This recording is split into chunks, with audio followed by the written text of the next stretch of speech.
Ladies and gentlemen, now I would like to request Mr. Van Hampton to address you all, and would like to request the other dignitaries to kindly take their seats.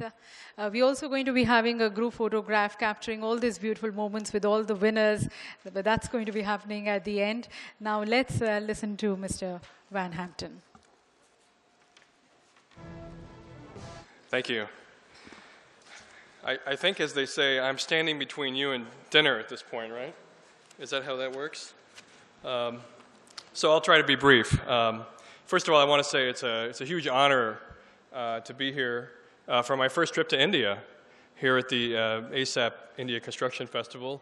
And I want to express my thanks and gratitude to Pratap and Falguni and the team at ASAP for inviting ENR to come to this event, to cover it, and to be a small part of it. So thank you. As you heard, Engineering News Record, many of you may be aware of us. We're a very old construction magazine published by McGraw-Hill. We've been in publication since 1874 in the United States, and we have several products and services that we deliver to the construction industry, primarily in North America. Some of which are well-known rankings of the top contractors, specialty contractors, design firms, and we also rank the top 225 international and global contractors, of which the awardees that you heard just a moment ago were derived from that list. And I wanted to just talk a minute about how we did that. When McGraw-Hill, ENR, and ASAP Media began talking about a partnership earlier this year, we decided to look at the top 225 and see which firms were operating in Southeast Asia and particularly in India. And so we basically took our global rankings, which are by revenue, and we sliced and diced it and tried to find the firms that were the most active in India. And so the firms that you saw here today were the ones that were the resulting firms that came out of that research. So that was the first time we've done that, and we hope to do more projects like that in the future. It was our first time, and I hope it's even more interesting next year. So that was a lot of fun, and it's real interesting to take a look at as this world becomes more global, as the construction industry becomes more global. It's interesting to see what kind of leaders emerge out of that. And I have to say, being here in India, and in this room in particular, don't make no mistake, I'm extremely jet lagged. But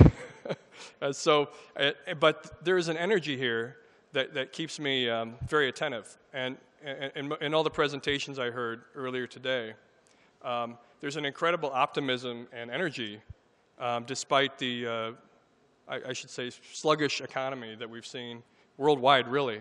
You know, in the United States, we're going through an infrastructure crisis of our own. We've had 150 years of incredible growth and infrastructure development across the United States. And now we're at a point where this infrastructure is starting to show its age. And its arteries are hardening, if you will. So we've moved from a construction period to a maintenance period. And the problem with that is that politically, it's just not as interesting to get people excited about maintaining things as it is to build new things. So we're going through a learning curve of our own in our country to try to educate politicians, policymakers about the importance of maintaining the infrastructure that we have while also planning new infrastructure. So that's a huge challenge in the United States and in the developed world. In the developing world, particularly in India, there are huge opportunities for growth and infrastructure, despite the enormous challenges you face and complexity that we've heard about in all the sessions today. And I just wanted to touch on a statistic that I don't know if some of you might be aware of, but there was a McKinsey study done earlier this year that talked about emerging markets and what they will contribute to global GDP over the next 20 years. So I'd like to share with you a statistic from that study. In 2010, so just 2 years ago, the world's top 100 largest companies that are headquartered in developed nations derived just 17% of their revenue from emerging markets, particularly the BRIC countries, Brazil, Russia, India, China. Some people also add on Turkey and Indonesia in that group as well. But interestingly, so only 17% of their revenue was coming from those emerging markets. The emerging markets accounted for 36% of global GDP in the same year. So the frustration that you're feeling is also being felt, I think, in the headquarters of these global companies. They are seeing this is where the growth is going to be happening, but they're not feeling it yet. So things are about to pop, and when they do pop, it's going to pop big time. By 2025, this same study estimated that these emerging markets, these countries, which were only contributing 36% of global GDP, which is still a sizable amount, that will be 70% by 2025. So that our world is about to flip-flop over the next 10 years from 36% to 70%. So these companies, these players, whether they're in construction or some other industry, they are going to have to get involved in the emerging markets in order to survive in the future.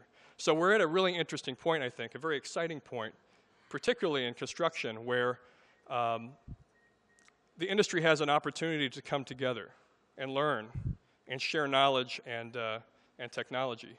And I think that is going to be the story over the next several decades within the construction industry. It's not necessarily a technology revolution.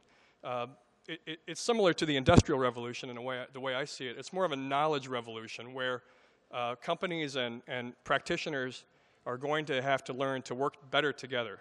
And they will use technologies like mobile devices, like tablets and smartphones and whatever other kind of interesting technology comes about in the next few decades to get that done. But it's really going to be about communication, planning projects better, and that will result in better profitability, increased revenue, increased safety, and sustainability as well, I think, will come out of that.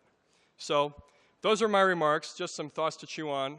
And just remember, things are going to pop. It's going to happen.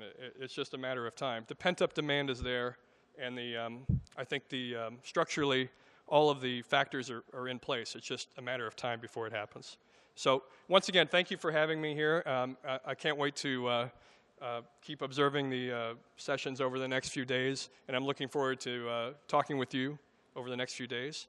So please get on with your evening. Thank you.